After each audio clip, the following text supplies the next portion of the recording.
Então a gente começa agora a sessão 7.7, que trata o trabalho realizado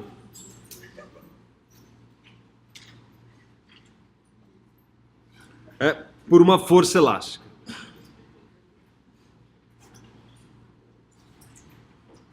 Como a gente vai ver, a força elástica tem suas peculiaridades aí e é bastante relevante. Precisa se atentar a essas peculiaridades. Bom, nosso foco aqui é estudar o trabalho realizado, então, por esse tipo particular de força, que é uma força variável, tá certo? Que é chamado de força elástica. De fato, muitas forças na natureza se assemelham ao comportamento da força elástica, tá certo? O que torna, então, o estudo desse tipo de força de bastante relevância. Por exemplo, moléculas, etc., também têm as suas propriedades elásticas, entre outras grandezas aí na natureza. Bom, então vamos começar aqui a falar inicialmente da força elástica.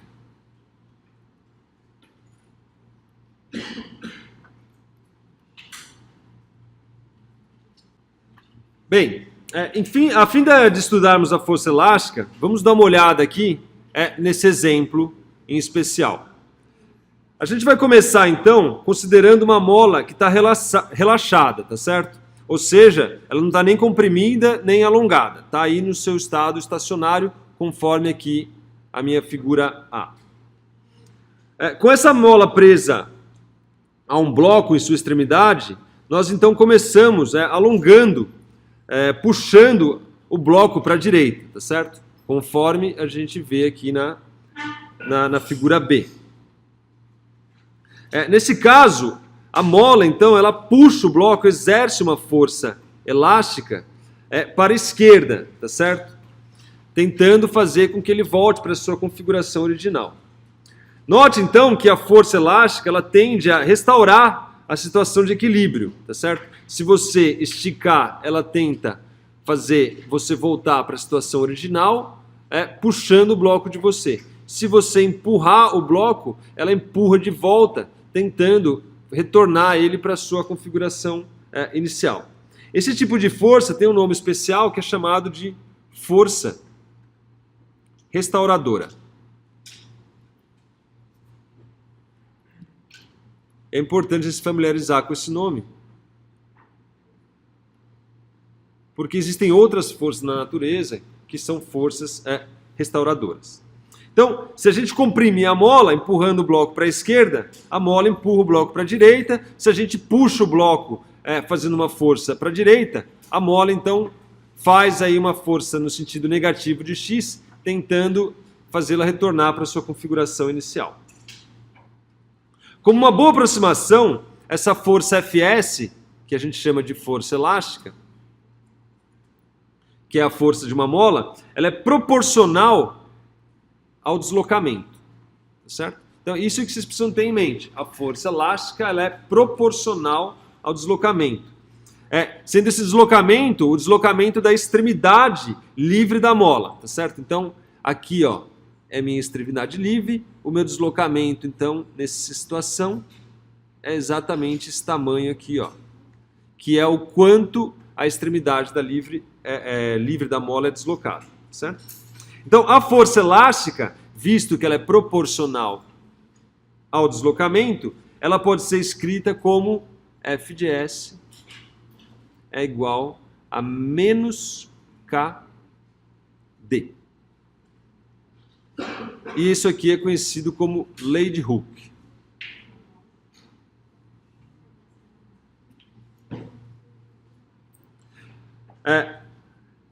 Essa fórmula aqui é conhecida como lei de Hooke em homenagem ao cientista inglês do século XVII, o chamado Robert Hooke, que estudava elasticidade principalmente de gases, foi o cara que inventou o barômetro, etc. Então ele recebeu aí como homenagem o nome dessa lei aí da natureza. Note que isso aqui é uma lei empírica, tá certo? Foi estudado e se analisou então que na maioria das vezes, com uma boa aproximação, a força elástica era proporcional ao deslocamento, onde existe aqui então uma constante de proporcionalidade K aqui, que é chamada de constante elástica.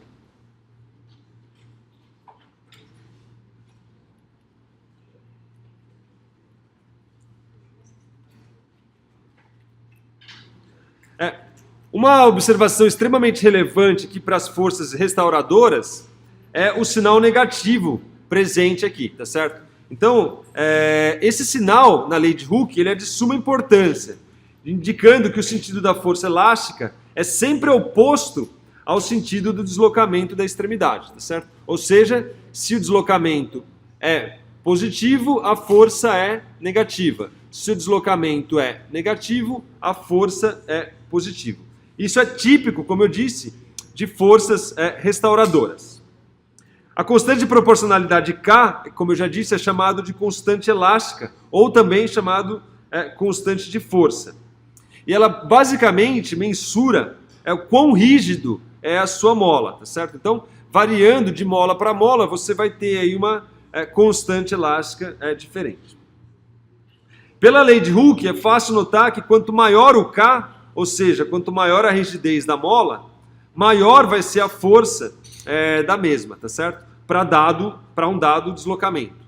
Quanto maior o K, maior essa força. Quanto mais rígido, maior é essa força elástica. A unidade do K no sistema internacional é naturalmente Newton por metro. Porque quando eu pego e multiplico por metro, eu tenho como resultado a dimensão da força, que é Newton. Então é Newton por metro. Essa é a minha unidade do K no sistema internacional.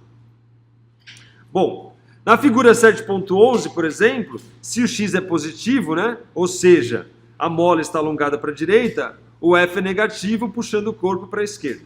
Se o X é negativo, a mola então é comprimida para a esquerda e F então é positivo. Note aqui, positivo, apontando no sinal positivo. E aqui, quando ela é esticada, é uma força na direção contrária ao deslocamento. Vale frisar aqui que a força elástica é uma força variável, tá certo? Então isso é importante frisar.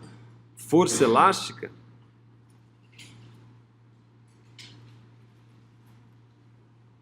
é uma força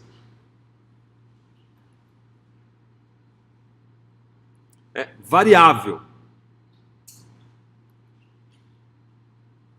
Uma vez que depende da posição da extremidade livre. Ou seja, à medida que você vai puxando, a força vai ficando cada vez maior. Tá certo? Então ela vai mudando a sua amplitude à medida que você vai esticando ou comprimindo essa mola. Por isso que é dito uma força variável. Lógico que para um deslocamento fixo, a força é fixa. Mas para eu puxar essa mola, a força vai sendo cada vez maior à medida que eu vou deslocando ela ou para a esquerda ou para a direita, certo?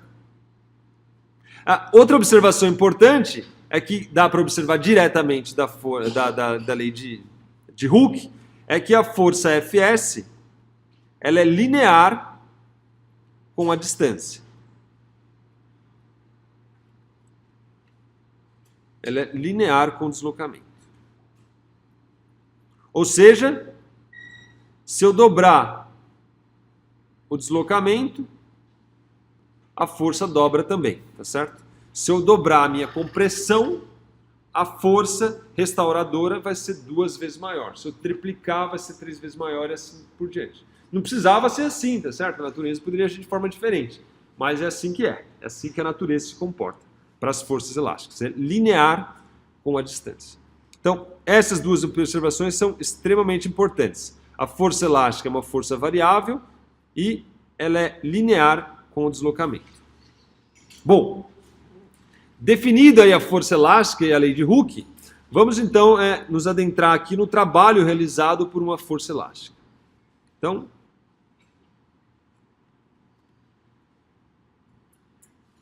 trabalho realizado por uma força elástica.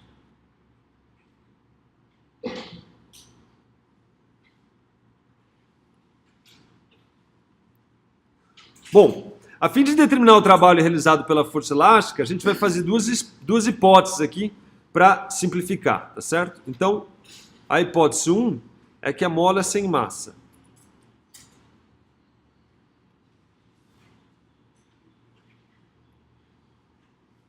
E a hipótese 2 é que a gente chama de mola ideal. A mola ideal é aquela que obedece à lei de Hooke.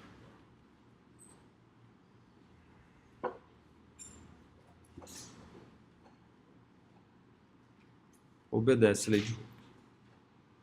Essas são as duas hipóteses iniciais aí, para a gente começar a brincadeira. Bom, vamos começar então dando um impulso aí ao bloco para a direita, tá certo? A fim de colocá-lo em movimento. À medida que o mesmo vai se movimentando para a direita, a força elástica, ela realiza um trabalho sobre o bloco, tá certo? Que vai então diminuindo a energia cinética e vai desacelerando o bloco à medida que ele vai se deslocando. Então, eu dou um peteleco no bloco, tá certo?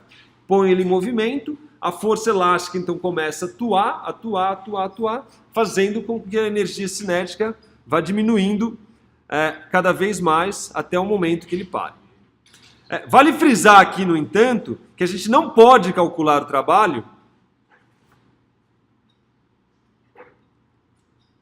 Não podemos, nesse caso,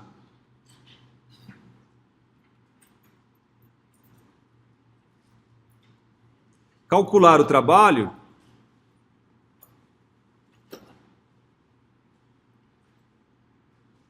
simplesmente pela expressão W igual a F de cosseno de φ. Não podemos. Não. Tá certo? Porque essa expressão é válida, se você se relembrar, para quando o caso é de uma força constante, tá certo? Então isso aqui é válido para forças constantes. Que é o caso, por exemplo, da força gravitacional. Quando o objeto está em queda livre, por exemplo, com a ação de uma tensão, por exemplo, constante, aí a gente pode naturalmente usar essa expressão, porque a força da gravidade, independente da posição, ela é a mesma, tá certo? A tensão, a gente considera que independente da posição é a mesma, e aí então você naturalmente tem essa expressão. No caso da força elástica, à medida que ela vai se deslocando, a força vai aumentando, tá certo? A força não é mais constante, e aí eu não posso mais fazer uso dessa expressão aí para calcular o trabalho, tá certo? Então, isso é extremamente relevante.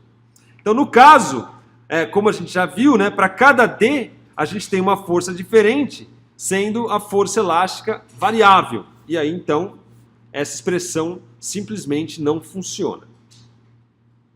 Então, a grande pergunta é como é que a gente faz para calcular o trabalho, dado uma força variável. Então, para a gente calcular o trabalho efetuado por uma força variável, a gente faz uso do cálculo, tá certo? Então, a gente vai precisar discretizar esses deslocamentos e depois fazer esse deslocamento tender a deslocamentos infinitesimais, de forma que isso caia, então, numa integração. Então, para isso, seja xi a posição inicial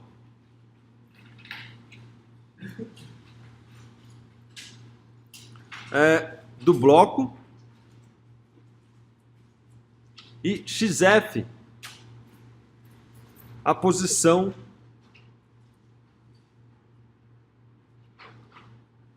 num instante posterior.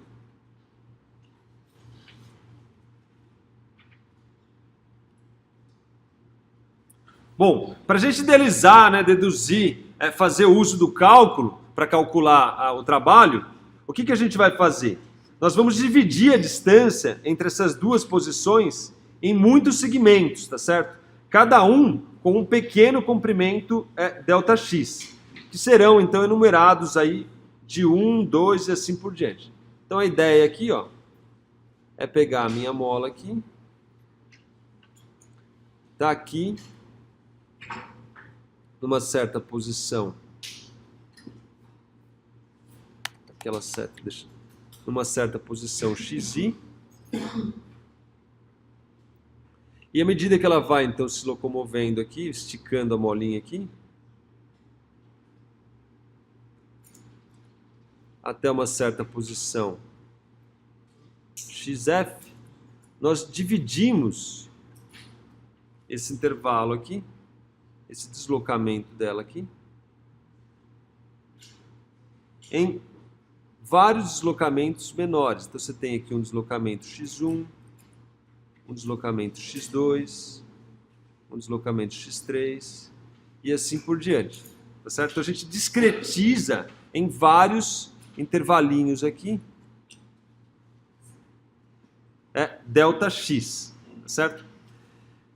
Então, a distância entre essas duas posições são então quebradas aí em muitos segmentos, cada um com um pequeno comprimento ΔX, que a gente vai enumerar aí de 1, 2 e assim por diante, tá certo? ΔX1, ΔX2, ΔX3 e por diante.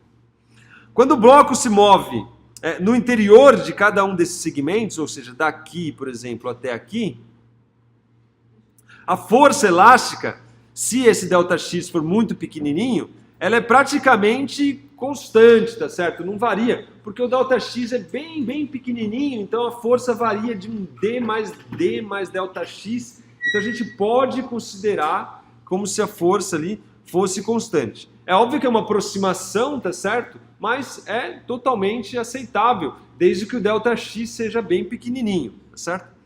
Então a gente faz isso aí, supondo que nessas variações de ΔX, a força elástica praticamente não varia, tá certo?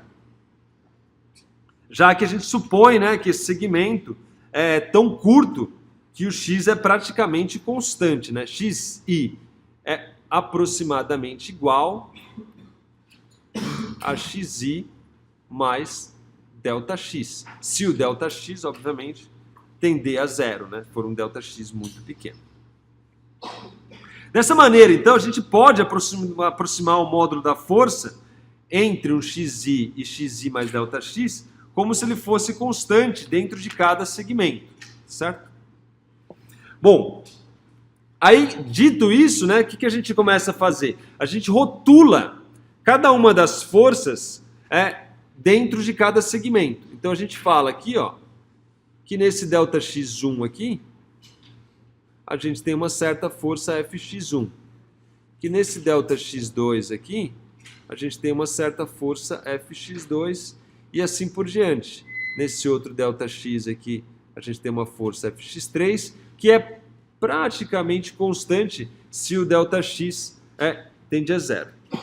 Bom, como uma força é agora constante em cada segmento, agora sim a gente pode usar a expressão W igual a FD cosseno de φ, tá certo? Nesse caso, vale enfatizar que o φ é 180 graus, de forma que o trabalho é realizado, né? Ou seja, se eu puxo e a desloco para cá, a minha força é no sentido contrário, ou seja, o ângulo da força em relação ao deslocamento é de 180 graus, de forma, então, que o meu trabalho aqui, né, vamos dizer assim, para deslocar o primeiro ΔX vai ser menos Fx1 vezes o tamanho do deslocamento, que é ΔX. Isso no primeiro segmento.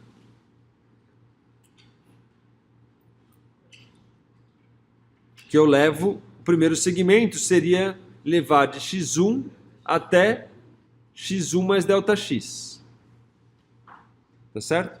No segundo segmento, eu tenho um trabalho 2, que é igual a menos Fx2 ΔX.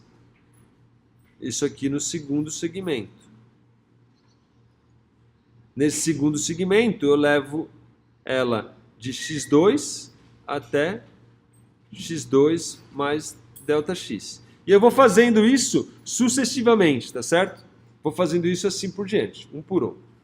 Dessa maneira, então, o trabalho para a gente deslocar esse bloco de xi até xf é a soma de todos esses trabalhos aí infinitesimais dado para cada deslocamento. Então, nesse sentido, é fácil da gente se atentar que o WS, que é a minha força, é o trabalho da força elástica, tem como uma boa aproximação uma somatória em J de menos FXJ delta X. Onde meu J aí, ele varia de 1, 2, 3, até N, onde o N é o número de segmentos aí que eu piquei aqui a minha trajetória, certo? A ideia do cálculo desenvolvida por Newton é basicamente essa, tá certo? Ele começou a discretizar tudo e depois ele toma um limite onde esse ΔX tende a zero. E aí ele consegue, então, deduzir todas as expressões, todo o cálculo que foi desenvolvido no século XVIII.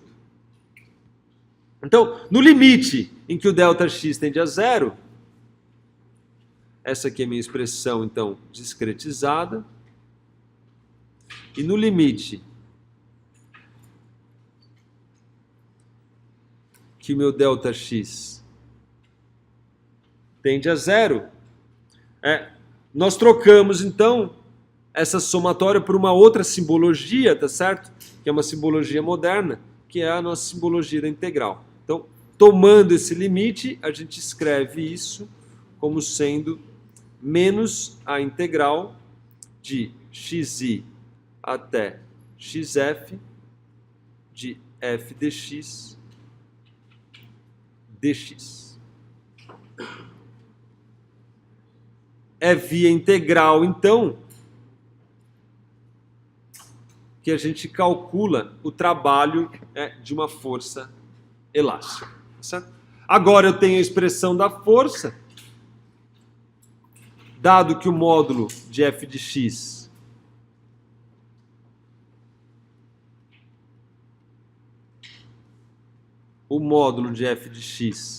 é igual a kx, então W de S é igual a menos a integral de xi até xf de kx dx.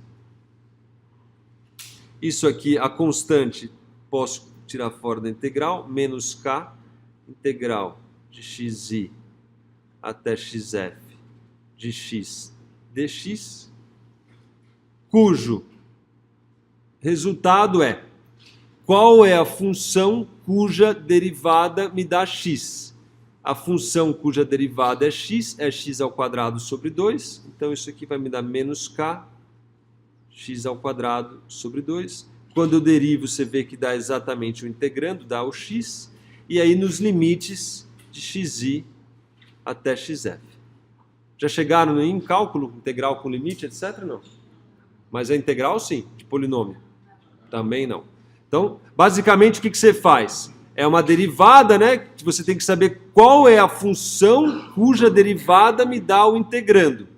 A derivada de polinômio eu já ensinei a vocês. Então, a função cuja derivada me dá x é x ao quadrado sobre 2. Então, fica menos k, que multiplica x ao quadrado sobre 2. E esse limite de integração aqui, basicamente, você faz o superior menos o inferior.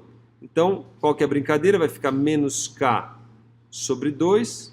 Substituo o xf aqui, ó. Então, vai ficar xf ao quadrado menos o inicial. É o final menos o inicial. Menos k, substituir o xi ao quadrado, dividido por 2.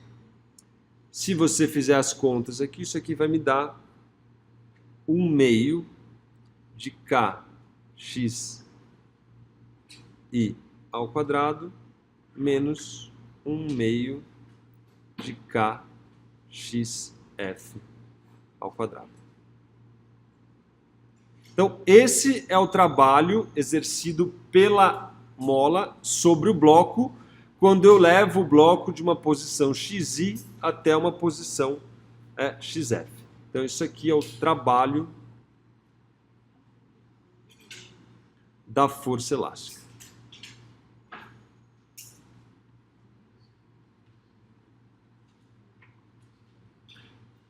Tá certo? Esse trabalho WS, ele é realizado pela mola, tá certo? E ele pode ser negativo ou positivo, dependendo do fato da transferência total de energia ser do bloco para a mola ou da mola para o bloco, tá certo? Então depende da posição inicial e da posição final. Vale enfatizar que aqui, ó, que é inicial menos o final. É o contrário, né? Por causa que tinha esse sinal aqui da força restauradora. Então, vale enfatizar que a posição final XF aparece no segundo termo do lado direito da equação acima. Então, uma nota importante aqui, para enfatizar tudo isso, é a seguinte. O trabalho WS é positivo se a posição final do bloco está mais próximo da posição no estado relaxado, que é a posição inicial. E negativo se a posição final está mais afastada de x0, que é a posição final, inicial. O trabalho é zero se a posição final do bloco está à mesma distância de x0, que é a posição inicial. Tá certo? Então, o que ele quer dizer com isso aí? Vale a pena enfatizar. Se aqui, ó, é minha situação inicial, vamos dizer, aqui é o meu xi, aqui seria a mola relaxada,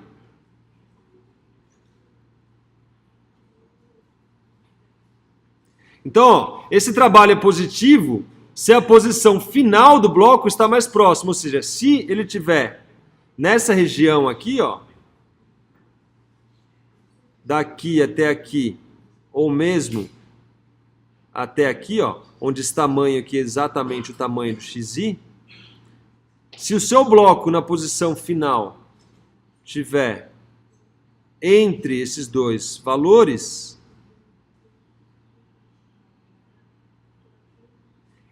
visto que o relaxado é aqui, o trabalho é um trabalho positivo, tá certo? Porque se você se atentar, o trabalho é 1/2 de k xi ao quadrado menos 1/2 de k xf ao quadrado. Ou seja, se o módulo de xi for maior que o módulo de xf, então o trabalho é positivo. Caso contrário, se o módulo de xi for menor que o módulo de xf, então o trabalho ele é negativo. E se o módulo de xi for igual ao módulo de xf, independente se está comprimido ou esticado, o trabalho é igual a zero. Beleza? Além disso, se nós supusermos que o xi é igual a zero, tá certo? E chamar a posição xf de x, então o trabalho da mola, para levar da situação de repouso relaxada até uma certa posição x, é igual a 1/2 de k x ao quadrado. Tá certo? Isso aqui é para você pegar uma mola relaxada e levá-la aí para uma certa posição x qualquer. Inicialmente estava relaxado, x igual a zero. Para você esticar ou comprimir a mola, você gasta aí uma energia que é dado por meio de kx quadrado, e o trabalho da força elástica é menos 1/2 de kx quadrado. Alguma pergunta? Muito bem. Dando continuidade. Esse aqui, como a gente enfatizou, é o trabalho da mola, tá certo? É o trabalho de uma força elástica. Qual que fica o trabalho? Como fica o trabalho realizado por uma força aplicada?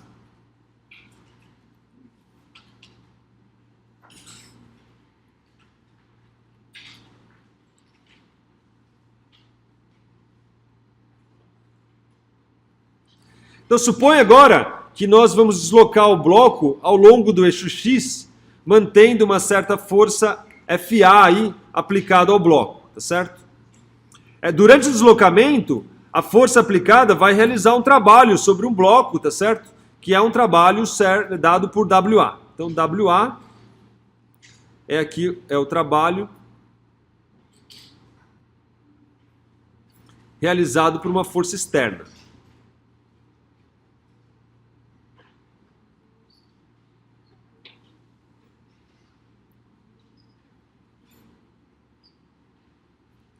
para poder comprimir ou esticar a mola.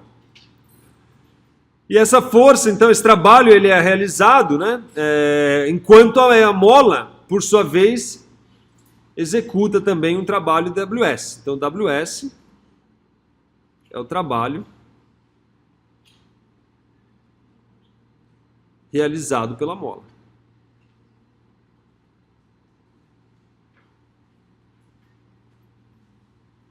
Muito bem. Como a gente já viu, né, do teorema trabalho energia cinética, a variação da energia cinética é igual ao trabalho total sobre o bloco. Ou seja, a variação da energia cinética é igual a WS mais WA, que é o trabalho da mola mais o trabalho aplicado. Logo, se o bloco então ele está em repouso no início e no final do deslocamento, o ΔK é igual a zero, né, num caso particular aí, então o que a gente observa é que o WA é igual a menos o WS. Tá certo?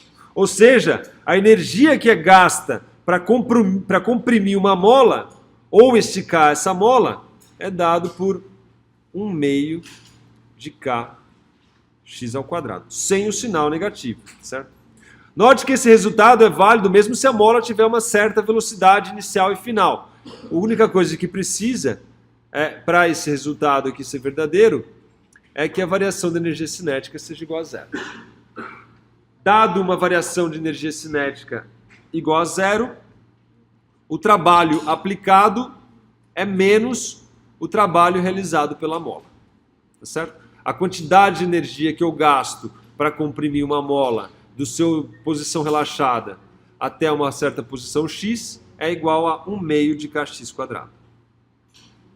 Professor, você pode repetir por que a variação da energia cinética é igual a zero? Estou supondo um caso particular.